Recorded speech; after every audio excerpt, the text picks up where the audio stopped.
घरी येताना औषध आणायला विसरले. खूप थकवा आला होता. म्हटलं, थोडी औषधं आणून देता का? आत्ताच आलीस ना रस्त्याने, आणायची ना स्वतःच. परत कपडे बदलवू का? परत जाऊ? खूप चिडचिड आणि बडबड केली. असू द्या, मी घेईल उद्या.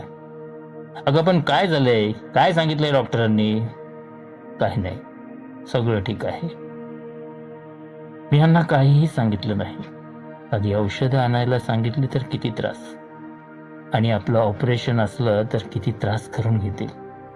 तसेही आपण जगून काय करायचं? मुलगा सेटल आहे, रोजची लहान सहान बाबीवरून कटकट. आता मी थकली. हार्ट प्रॉब्लेम म्हणजे मरताना त्रासही होणार नाही, शांतपणे जाता येईल.